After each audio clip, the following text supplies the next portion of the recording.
नमस्कार। Hyperloop train एक ऐसी ट्रेन है जो हवाई जहाज़ की गति से भी तेज़ चलती है। सबसे खास बात यह है कि यह ट्रेन ना तो जल में चलेगी, ना ही वायु में चलेगी और ना ही धरती पर चलेगी। यानी गति करने के जो तीन माध्यम हैं, जल, थल, वायु, इन तीनों ही माध्यमों से अलग माध्यम इसका होगा। इसका माध्यम क्या होगा? इसका माध्यम होगा ट्यूब। ये दोस्तों, ये जो ट्रेन है ये ट्यूब में चलेगी। जहाँ तक जाना होगा, जैसे मान लेते हैं मुंबई से कहाँ तक, चेन्नई तक जाना है तो मुंबई से लेकर चेन्नई तक ट्यूब बनाया जाएगा। और उस ट्यूब, देखिए यहाँ पर दो बातें बहुत ज़्यादा इम्पॉर्टेंट है, ध्यान देने योग्य हैं कि इस ट्रेन की जो गति होगी वो गति बहुत ज़्यादा कैसे हो जाएगी। तो कोई भी यात्रा अगर आप करते हैं तो आपको, जैसे आप बाइक ही चला रहे हैं, बाइक का सबसे अच्छा उदाहरण है कि अगर बाइक चला रहे हैं, अगर आपकी बाइक 80 के स्पीड से है तो आपको सामने से वायु का सामना करना पड़ता है ना। वो हवाएं आपको पीछे की ओर धक्का देती हैं जबकि आप आगे की ओर जाना चाहते हो। अगर सोचिए, अगर वो वायु आपको आगे से धक्का ना दे तो आपकी स्पीड थोड़ी बढ़ जाएगी। दूसरी बात यह है कि आपका वाहन यानी आपका जो बाइक है वो ज़मीन से कुछ घर्षण करता है। अब सोचिए, अगर वो घर्षण भी समाप्त हो जाए तो आपके बाइक की गति तो और हो जाएगी, है ना। कुल मिला जुला कर आप ये कह सकते हो कि अगर आप बाइक ही चला रहे हो, उसको ज़मीन से घर्षण ना मिले और सामने से वायु आप उसको रोके ना, तो आपके बाइक की गति बहुत ज़्यादा हो जाएगी। ठीक इसी तरह से ये भी कुछ कार्य करता है। आइए समझते हैं ये ट्यूब में कैसे चलेगा और ये ट्यूब में बिना घर्षण किए और बिना वायु से टकराए कैसे गति कर सकता है। इसी चीज़ पर हम वार्ता करेंगे। देखिए, जितना भी दूर तक जाना होगा उतनी दूर तक इसको क्या बनाना पड़ेगा? एक ट्यूब बनाना पड़ेगा। और ट्यूब बना करके इसमें से वायु को क्या किया जाएगा? निकाल दिया जाएगा। ऐसे वायु यहाँ से, इसमें से पूरी तरह से वायु निकाल दिया जाएगा। अब ये निर्वात में हो जाएगा, यानी इसमें कोई भी वायु नहीं है। अब इसमें कोई वायु नहीं है तो इसमें जब हम ट्रेन को ले आकर दौड़ाएंगे ना, तो इसको सामने से वायु का सामना नहीं करना पड़ेगा।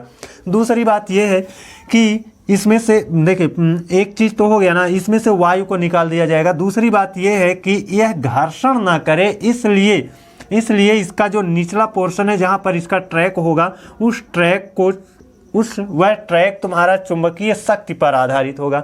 यानी यहाँ पर जैसे चुंबक होता है ना, चुंबक का अपना एक नॉर्थ पोल होता है, एक क्या होता है? साउथ पोल होता है। दूसरा चुंबक ले आते हैं, दूसरा चुंबक है नॉर्थ पोल, ये साउथ पोल कर दिया, ये नॉर्थ पोल कर दिया। अब दोनों नॉर्थ जब टकराएंगे ना, जैसे आप बचपन में रहे होंगे या आप भी देखते होंगे, चुंबक का नॉर्थ वाला पोल अगर आप उनको सटाओ ना तो वो नहीं चिपकता है, लेकिन नॉर्थ को साउथ से आप मिलाओगे तो वो घपाक से चिपक जाता है। तो आप इतना जानते रहिए कि नॉर्थ अगर यहाँ पर हमने नॉर्थ को लगा दिया ना, नॉर्थ को ऊपर कर दिया, इस ट्यूब में तो वायु है नहीं, है ना। यहाँ पर हमने इसके ट्रैक पर क्या लगा दिया? चुंबकीयकृत कर दिया, नॉर्थ पोल को हमने ऊपर कर दिया। अब इसमें हम ट्रेन को ले आते हैं। जो ट्रेन आएगी, भैया देखिए थोड़ा सा ना क्या है कि हैंड राइटिंग बहुत अच्छी नहीं है। ये ट्रेन को हम ले आ रहे हैं। इस ट्रेन का भी ट्रैक जो रहेगा ना, वो नॉर्थ वाला क्या करेंगे? नीचे कर देंगे। नॉर्थ वाला नीचे कर देंगे।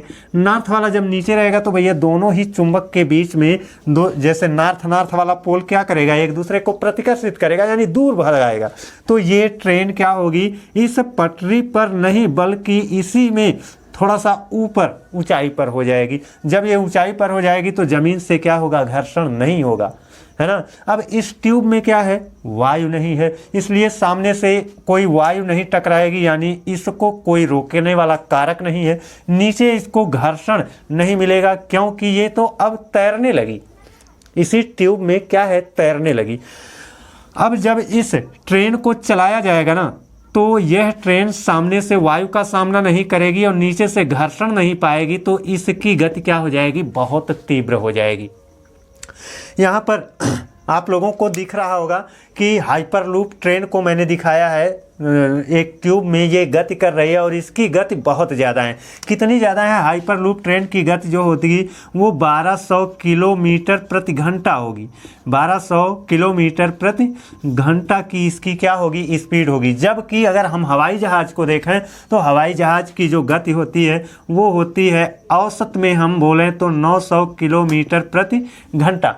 हम आप जिस ट्रेन से यात्रा करते हैं ना, वो ट्रेन महज 160 किलोमीटर प्रति घंटा की स्पीड देती है ना। जो बुलेट ट्रेन आई है उस बुलेट ट्रेन की स्पीड जो है वो 450 किलोमीटर प्रति घंटा ऐसे कुछ है। तो आप सोचिए कि हम जो यात्रा करते हैं वो 160 किलोमीटर प्रति घंटा की स्पीड वाली ट्रेन में करते हैं। इससे भी ज़्यादा गति किसकी है? 400 किलोमीटर प्रति घंटा की स्पीड बुलेट ट्रेन की है ना। और इससे भी ज़्यादा गति किसकी है? 900 किलोमीटर प्रति घंटा की स्पीड हवाई जहाज़ की है। जबकि इस हाइपरलूप की गति कितनी है? 1200 किलोमीटर प्रति घंटा है। दोस्तों, दो स्थान जो बहुत दूर हैं, जैसे भारत में जम्मू कश्मीर से लेकर के आपका तमिलनाडु तक, यहाँ तक की दूरी अगर तय करनी हो तो बहुत कम समय लगेगा। नहीं तो 160 किलोमीटर प्रति घंटा की स्पीड वाली ट्रेन से आप गति करते हैं तो 3 दिन 4 दिन तक लग जाते हैं। ऐसे में इसको यात्रा करने में ज़्यादा नहीं, हमको ये अनुमान है कि ज़्यादा से ज़्यादा 2 घंटा या 2.5 घंटे में यह पूरी गति कर लेगी। तो ये एक देखिए, ये जो हाइपरलूप ट्रेन है ना, इसको बनाया है अमेरिका की हाइपरलूप ट्रांसपोर्ट टेक्नोलॉजी कंपनी ने बनाया है। और ये ट्रेन आपकी पूर्णतः चुंबकीय शक्ति पर आधारित है। देखिए, कुछ लोग सोच रहे होंगे कि इसमें अगर वायु नहीं रहेगी तो हम श्वास कैसे लेंगे? भैया, इसमें जो यात्री बैठे हैं इनको श्वास लेने की पर्याप्त व्यवस्था रहेगी। इस ट्यूब में, ये जो बड़ा वाला ट्यूब दिख रहा है ना, इस ट्यूब में वायु नहीं रहेगी जिसमें ट्रेन दौड़ेगी, लेकिन ट्रेन के अंदर इसमें क्या रहेगी? वायु रहेगी। अगर वायु की कमी पड़ती है तो वायु की पूर्ति के लिए कोई व्यवस्था की जाएगी, है ना। तो ऑक्सीजन की आपको कमी नहीं होगी, यात्रा आप अच्छे से कर पाओगे और श्वास भी अच्छे से ले सकोगे। अब देखिए, इसका लाभ देख लेते हैं। इसका लाभ क्या है? इस ट्रेन से अगर आप गति करते हो तो समय की बचत होगी। भैया, इसकी स्पीड बहुत ज़्यादा रहेगी तो समय की बचत होना निश्चित है। जैसे मुंबई और थाने के बीच की दूरी आज के समय में लोग 3 और 4 घंटे में मिलाकर पूरा करते हैं। यानी जब 3 या 4 घंटे में वो यात्रा पूरी की जाती है तो इस ट्रेन से कितने समय में उस यात्रा को किया जा सकता है? महज 20 से 25 मिनट में उस यात्रा को किया जा सकता है। अब आप खुद सोच सकते हैं कि जहां हमको 4 घंटा लगता था वहाँ पर हमको 25 मिनट ही लगने वाला है। तो कितना समय कम हो गया? बहुत ज़्यादा समय कम हो गया। तो समय की इसमें क्या होगी? बचत होगी, ईंधन की बचत होगी। जी हाँ दोस्तों, सामने से वायु को टकराना नहीं है और नीचे से घर्षण भी नहीं पाना है। तो इसको गति करने के लिए बहुत ही कम ईंधन की आवश्यकता है और जो भी ईंधन है बहुत कम ईंधन से इसको दौड़ाया जा सकता है ना। यहाँ पर सौर पैनल, इसके ऊपर सौर पैनल लगा करके सौर ऊर्जा को एब्जॉर्ब करके रासायनिक ऊर्जा में और रासायनिक ऊर्जा को इसकी गति को चलाने के लिए गतिज ऊर्जा में बदल करके इस ट्रेन को चलाया जा सकता है। और बहुत ही कम ईंधन है, इसलिए सौर पैनल से भी इसका काम चलाया जा सकता है। तो ईंधन की इसमें क्या होगी? बचत होगी। कोई पर्यावरण प्रदूषण नहीं होगा। जी हाँ दोस्तों, कहाँ कोई पर्यावरण प्रदूषण हो रहा है? कोयले से थोड़े चल रही है कि उसमें से भग भग करके क्या निकल रहा है? धुआं निकल रहा है। तो धुआं नहीं निकलने वाला है। तो ये ट्रेन, इस ट्रेन से गति करने में, यात्रा करने में कोई भी पर्यावरण प्रदूषण नहीं होगा। लेकिन इसके कुछ नुकसान भी हैं। चलिए 3 नुकसान भी देख लेते हैं। कई बस्तियां तबाह हो जाएंगी। इसका मतलब क्या है? देखिए, इसकी हानि में कई बस्तियां उजड़ जाएंगी, यानी तबाह हो जाएंगी। जब दोस्तों ये ट्यूब बिछाया जाएगा ना, तो जैसे आप अपने गांव में साइकिल से या मोटरसाइकिल से यात्रा करते हो तो तमाम जगहों पर तो मोड़ होता है ना, उस तरह का इसमें मोड़ नहीं देखने को मिलेगा। एकदम सीधा ट्रैक रहेगा। अब सीधा ट्रैक रहेगा तो सामने बस्ती आएगी तो उसको उजाड़ना पड़ेगा, सामने पेड़ आएगा तो उसको काटना पड़ेगा। यानी कहने का मतलब है कि इसका ट्रैक बिछाने में हमको कई बस्तियाँ उजाड़ देनी पड़ेगी, कई जंगलों के बीच से होकर के इसको ले जाना पड़ेगा, जिससे कई पेड़ पौधों को काटना पड़ सकता है। दूसरी इसकी कमी ये है कि एक समय में इस ट्यूब में केवल एक ही ट्रेन दौड़ सकती है, क्योंकि इसकी गति इतनी ज़्यादा है कि दो ट्रेनों को, यानी इस ट्यूब में दो हाइपरलूप ट्रेन को दौड़ाना थोड़ा सा खतरे का संकेत देता है, क्योंकि इसकी स्पीड तो बहुत ज़्यादा है ना। इसलिए इस ट्यूब में एक ही ट्रेन को दौड़ाया जा सकता है। जैसे एक स्थान से दूसरे स्थान तक जब ये ट्यूब पहुंच जाएगा, इस ट्यूब में ये हाइपरलूप ट्रेन पहुंच जाएगी ना, उसके बाद कोई दूसरा हाइपरलूप इस ट्यूब में एंट्री करा करके उसको गति कराया जा सकता है।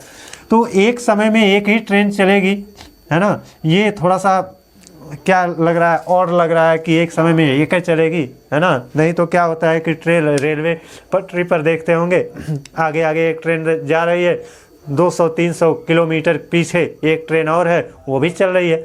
लेकिन इसमें ऐसा नहीं हो पाएगा। अब इसमें कह रहा है ट्रैक बिछाने पर कम महंगा खर्च है। इसका जो ट्रैक बिछाया जाएगा ना, जैसे रेलवे पटरी आप कहते हो, तो इसका वो जो ट्रैक रहेगा, वो ट्रैक बिछाने का खर्च बहुत ज़्यादा है। इस वजह से देखिए, अब इस पर तो कार्य चल रहा है, इसका ट्रायल भी कर लिया गया है, कार्य चल रहा है। इसको धीरे धीरे इसकी और भी टेक्नोलॉजी आ जाएगी, जिससे इसको ट्रैक बिछाने का जो खर्च है वो ज़्यादा है, उसको कम किया जा सकता है ना।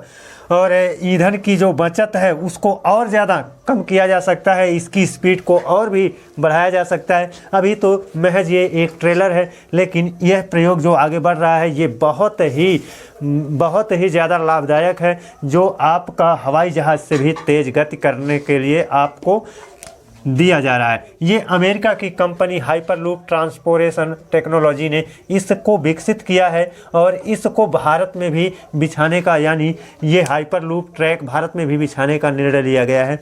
मुंबई से थाणे के बीच में, यानी महाराष्ट्र में जो मुंबई और थाणे के बीच है दूरी है, उसको तय करने के लिए हाइपरलूप ट्रेन को लाने का प्रस्ताव है। साथ ही साथ मुंबई से दिल्ली या दिल्ली से मुंबई के बीच लगभग 1300 किलोमीटर की दूरी है, उस पर ये हाइपरलूप को लाने का प्रोग्राम चल रहा है। साथ ही साथ तुम्हारा अगर दक्षिणी भारत में देखें तो कर्नाटक सिटी से लेकर कर्नाटक एयरपोर्ट तक इसको बिछाने का प्रस्ताव है। तो आशा करता हूं कि आप लोगों को हाइपरलूप ट्रेन के बारे में अच्छी खासी जानकारी हो गई होगी। अगर आपको वीडियो अच्छा लगा है तो प्लीज़ चैनल को सब्सक्राइब करके बेल आइकन को प्रेस कर लीजिए। अगले दिन आप लोगों के साथ एक नए वीडियो के साथ पुनः मिलेंगे, तब तक के लिए धन्यवाद।